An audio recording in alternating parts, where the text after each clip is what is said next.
Halo, selamat pagi, salam sejahtera buat kita semua. Ketemu lagi sama saya di video terbaru dari saya, yang pada kesempatan kali ini saya ingin ngobrol tentang faktor friksi ya, faktor friksi pada aliran dalam pipa atau saluran tertutup. Nah, sebelum saya masuk tentang faktor friksi itu tersebut, saya ingin diskusi dan ngobrol sebentar tentang faktor friksi itu sangat berpengaruh terhadap kehilangan energi pada pipa ya, kehilangan energi pada aliran dalam pipa, aliran dalam pipa. Nah, kehilangan energi tersebut itu sebenarnya ada dua. Itu yang pertama yang sifatnya Mayer, itu yang bersumber dari faktor friksi yang kita bahas itu sendiri. Yang satu lagi sifatnya lokal atau minor ya. Yang Mayer dia berasal dari daya gesekan sepanjang pipa, sepanjang elemen pipa itu sendiri ya. Kalau yang minor atau lokal dia berdasarkan dari komponen-komponen yang menyertai pipa itu sendiri. Misalkan ada belokan, bend gitu ya. Kemudian ada siku, kemudian ada percabangan, ada inlet, outlet, dan sebagainya gitu ya. Termasuk juga valve, valve, globe valve, dan sebagainya. Itu yang sifatnya lokal atau minor. Nah, sekarang yang kita bahas itu adalah yang sifatnya Mayer. Nah, dalam hal ini lebih detail lagi, itu faktor friksinya. Nah, sebenarnya kalau misalkan kita ingat sedikit ya, jadi head loss itu dari yang faktor friksi itu bisa ditulis sebagai gini kan. Nah, ini kemudian ada vektor per 2 gravitasi. Nah, permasalahan sekarang adalah aliran dalam pipa itu kan ada dua ya, ada laminar dengan yang turbulen. Nah, penurunan faktor friksi, penurunan dari head loss ini sendiri itu biasanya menganggapnya alirannya laminar, dia terbentuk secara sempurna. Nah, dengan demikian kalau terbentuk secara sempurna, dia profil aliran pada pipa itu akan seperti ini. Nah, itu biasanya ya seperti inilah, rapi gitu ya.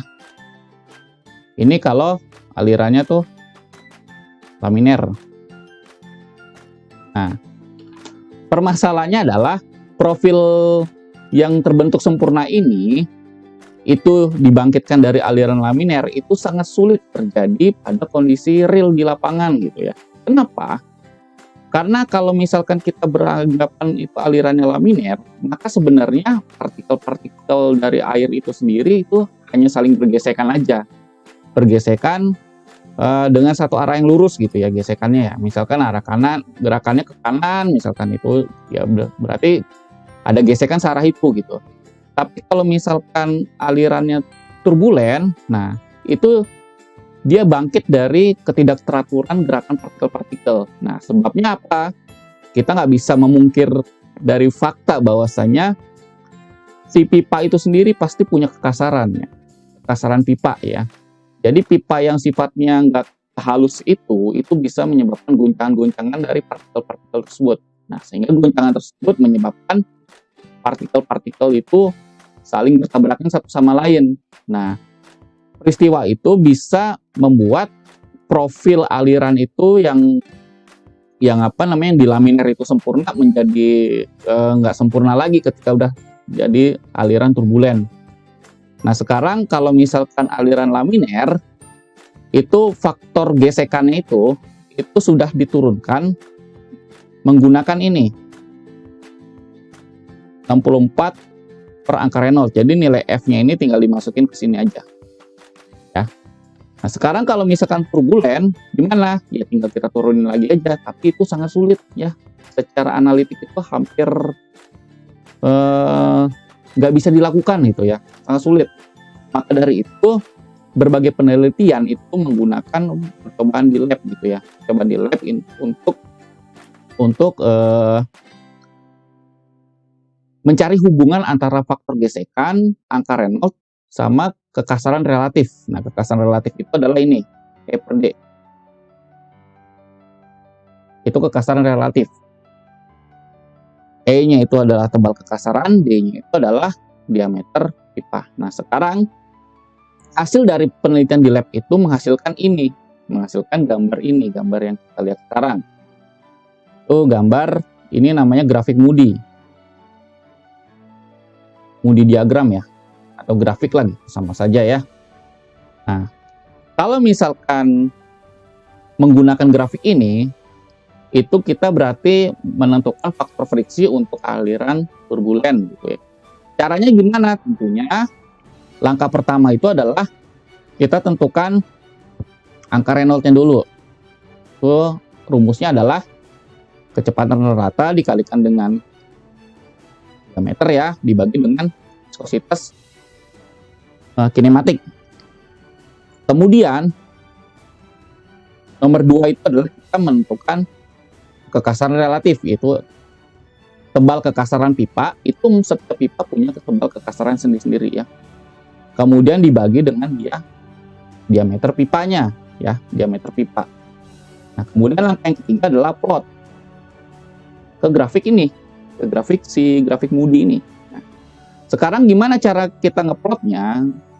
Kalau misalkan kita ngeplot biasa itu kan ya tinggal plot sana plot sini dapat gitu ya. Kalau ini enggak, kalau gini ada dua kondisi yang harus kita perhatikan. Bahwasanya kondisi yang pertama yang akan kita bahas sekarang nih, kondisi pertama itu adalah kondisi di mana memang kita mencari debitnya sudah diketahui gitu ya. Debitnya sudah diketahui, kita ingin mencari faktor gesekannya. Ya, faktor gesekan itu faktor friksinya. Nah, kalau debit sudah diketahui, maka kecepatan pipa itu kecepatan aliran dalam pipa atau V-nya itu ya, yang ini itu sudah diketahui juga.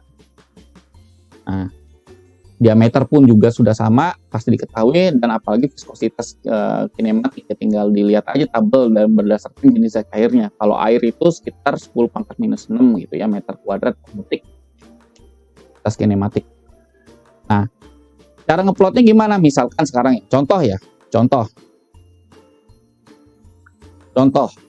Oh, misalkan kita pindah ke ini saja ya, halaman berikutnya. Nah, ini ya.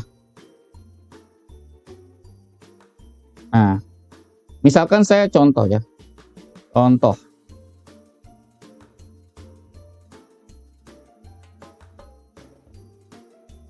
Sampel ya. Jadi misalkan RE-nya saya ambil misalkan 10⁴ lah ya. Nah, kemudian kekasaran relatifnya itu adalah 0,012 ya.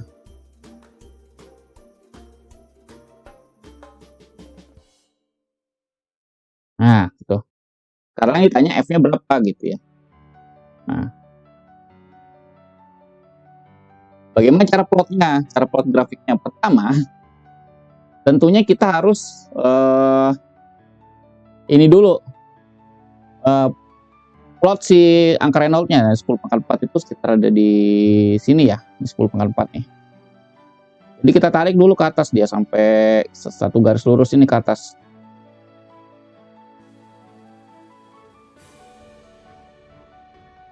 Nah, oke, mudah-mudahan sudah lurus ya.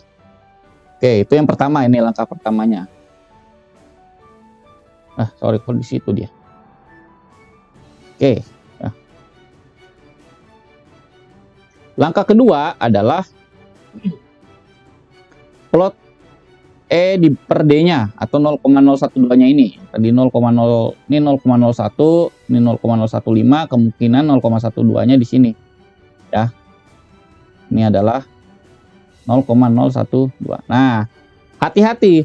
Di sini kita nggak lurus seperti memplot si RE, tapi kita mengikuti lengkungan si grafik di sekitarnya. Nah, ini kita misalkan di sini kita ngikutin lengkungannya ya. Lengkungan ini kita ikuti. Kita nggak lurus, tapi kita ngikutin lengkungannya. Kalau dia naik, kita ikut naik sini. Sampai ketemu si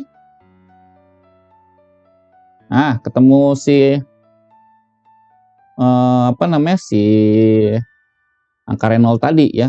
Nah, ini langkah kedua. Nah, langkah ketiganya itu adalah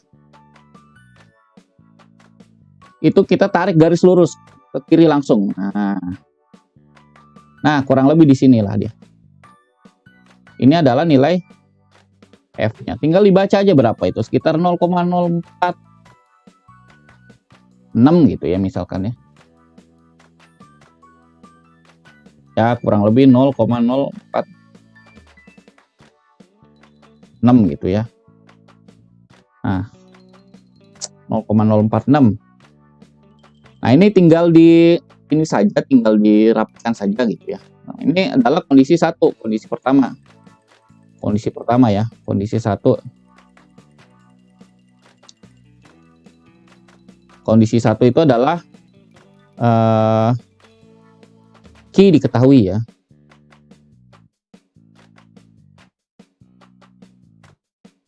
Dan V diketahui ya.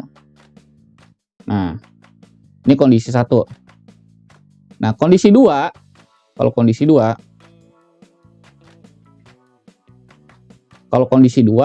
itu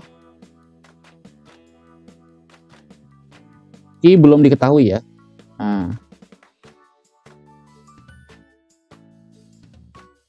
Nah, sehingga kalau key belum diketahui, kita nggak bisa ngitung angka Reynolds-nya karena kita nggak tahu V-nya berapa gitu ya. Kita nggak tahu kecepatannya berapa karena key-nya kita nggak tahu gitu. Nah, kalau misalkan kondisi kedua yang terjadi, maka jika kondisi 2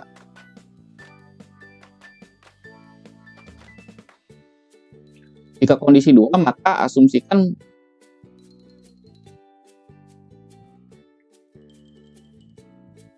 aliran pada zona paling kasar. Nah, kemudian asumsikan juga RE-nya itu adalah 10⁻8. Nah, itu. Nah, kalau misalkan kondisi 2 yang terjadi, ini cara ngeplotnya sedikit berbeda. Berbedanya adalah di sini. Kita asumsikan RE-nya 10⁻8 di sini. Kemudian katakanlah E per D-nya sama 0,012. Atau saya bedakan ya, 0,001 nih. Kondisi 2, RE-nya adalah 10⁻8. Kemudian E per D-nya itu adalah 0,001. Nah, kondisi 2 nih. Kalau misalkan kondisi 2 terjadi, kondisi 2 itu kita key-nya nggak ada, key-nya nggak diketahui, kita harus mengasumsikan ini.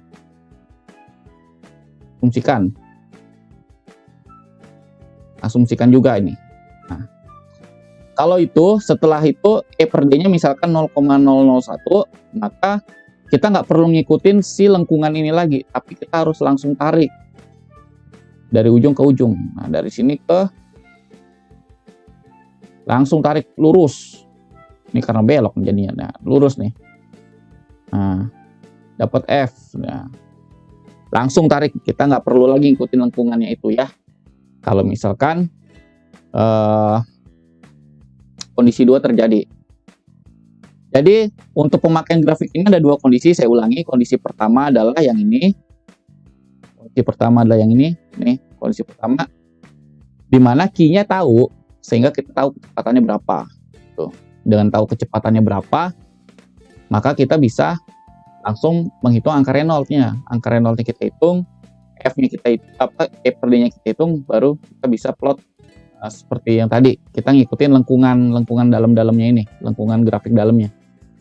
Tapi jika kondisi 2, itu kita justru mencari key-nya. Kita mencari key, sehingga kita nggak tahu nih kecepatan alirannya berapa. Nah, sehingga angka Reynolds-nya boleh kita asumsikan 10⁻8 gitu ya. 10⁻8.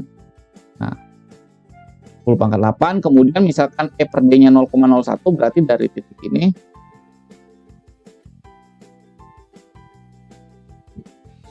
ini langsung aja tembak ke kiri, nggak usah ngikutin lengkungan grafiknya.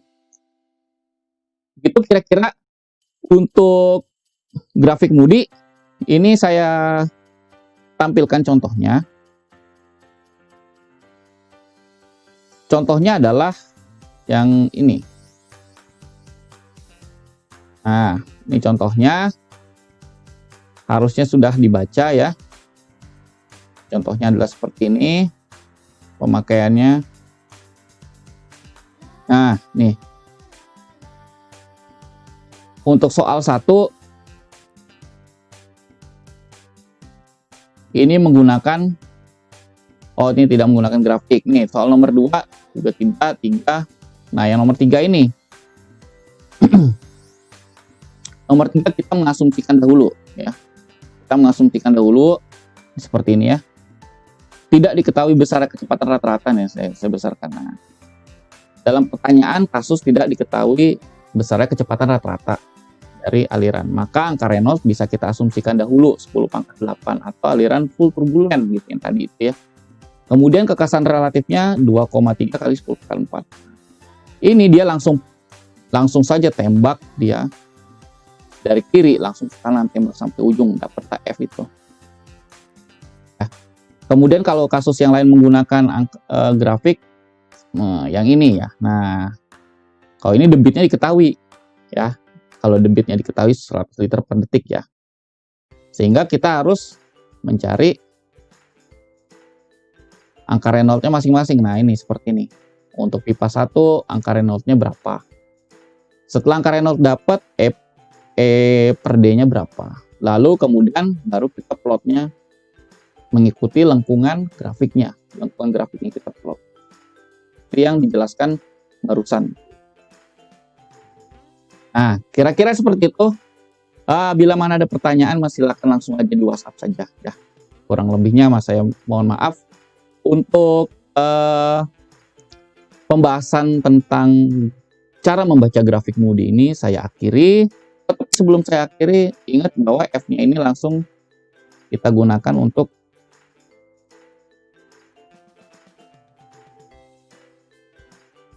menghitung ini ya. Nah, ini dimasukkan ke sini F-nya untuk mencari head loss ya. Nah, oke. Oke, demikian penjelasan grafik Moody dari saya untuk hari ini. Kurang lebihnya saya mohon maaf. Kita ketemu lagi di video kita selanjutnya. Sampai jumpa dan selamat pagi. Tetap semangat. Salam.